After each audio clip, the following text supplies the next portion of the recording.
মোহাম্মদ মঈনুদ্দিন খান, সহ সাধারণ সম্পাদক, প্রাপ্ত ভোটের সংখ্যা 11,000।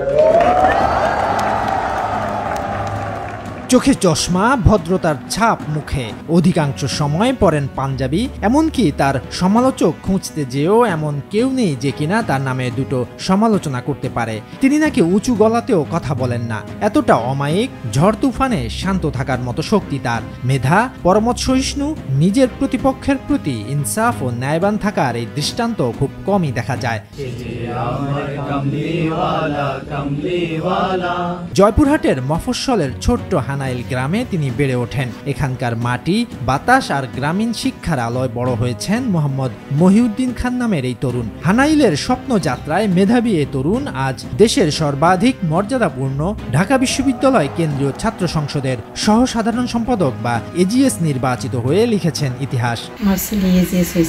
এই জন্য আমরা সবাই খুশি, পিতা মাতা খুশি, আত্মীয় স্বজন, পাড়া প্রতিবেশী, শিক্ষকরা সবাই খুশি। নম্র ভদ্র তো সবাই ভালোবাসে, এলাকাবাসী ভালোবাসে, শিক্ষকরা ভালোবাসে, সবাই ভালোবাসে। সব সময় তার শিক্ষকরা খোঁজ খবর নেয়। ছেলে যে দায়িত্ব নিচ্ছে, আল্লাহ যে দায়িত্ব ছেলে পালন করতে পারে ঠিক মতন, আল্লাহ সেই তৌফিক দেয়।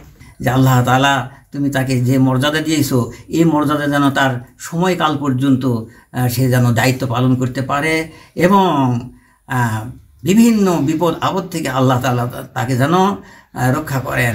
ঢাকা বিশ্ববিদ্যালয়ের পরিচিত মুখ মহিউদ্দিন লোক প্রশাসন বিভাগের 2018-19 সেশনের ছাত্র।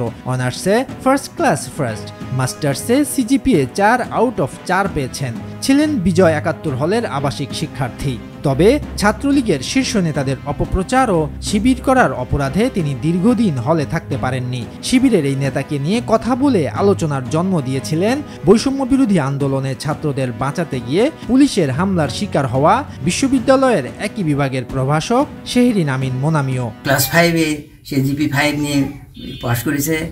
দাখিলেও সে বিজ্ঞান বিভাগে সে জিপি 5 নিয়ে পাশ করেছে এবং সে এই জয়পুরহাট জেলার ভিতরে সে ওই জিপি 5 সবচেয়ে বেশি মার্ক পেয়েছিল বলে আমার জানা আছে। আর আলেম সাধারণ বিভাগে ওই জিপি 5 নিয়ে পাশ করেছে। তারপরে ঢাকাতে গিয়ে সে লোক প্রশাসনে ভর্তি হয়। এর আগে মহিউদ্দিন খান এক নতুন নজির স্থাপন করেছিলেন। স্নাতকোত্তর শেষ হওয়ার 3 দিন পরই তিনি হল ছেড়ে দিয়ে এক ধরনের সুস্থ ছাত্র রাজনীতির সংস্কৃতির প্রবর্তন করেছেন।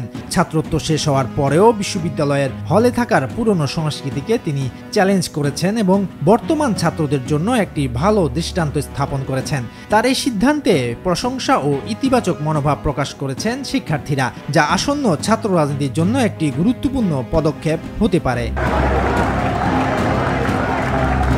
মহিউদ্দিন অবসরপ্রাপ্ত মাদ্রাসা শিক্ষক আব্দুল মাহবুদ খানের ছোট ছেলে। তার জয়ে উচ্ছ্বসিত গ্রামের বাসিন্দা, সাবেক শিক্ষা প্রতিষ্ঠানের শিক্ষক ও সহপাঠীরা।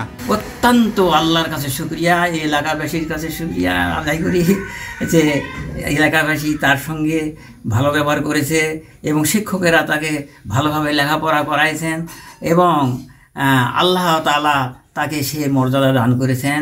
এই কারণে আমরা পিতামাতা, আত্মীয় স্বজন, তার বন্ধুবান্ধব আমরা অত্যন্ত আল্লাহর কাছে শুকরিয়া জানাই। মহিউদ্দিনের সহপাঠীরা বলছেন, মহিউদ্দিন ছোট থেকেই মেধাবী, নম্র ও ভদ্র। তিনি স্থানীয় হানাইল নোমানিয়া কামিল মাদ্রাসায় প্রথম শ্রেণী থেকে আলিম পর্যন্ত পড়াশোনা করেছেন। 2016 সালে দাখিল পরীক্ষায় বিজ্ঞান বিভাগে জিপিএ 5 এবং 2018 সালে আলিম পরীক্ষায় সাধারণ বিভাগে জিপিএ 5 পেয়ে উত্তীর্ণ হন। পরে ঢাকা বিশ্ববিদ্যালয়ে ভর্তি হন। ক্যাম্পাসে ছাত্র রাজনীতির ভিন্নতা থাকলেও সহাবস্থান থাকলে এবং প্রতিহিংসা না থাকলে মহিউদ্দিনের মতো ছাত্ররা ভবিষ্যতে দেশের রাজনীতিতে ইতিবাচক ও গঠনমূলক পরিবর্তন আনতে পারে। শরীয়তুল্লাহ, বৈশাখী সংবাদ।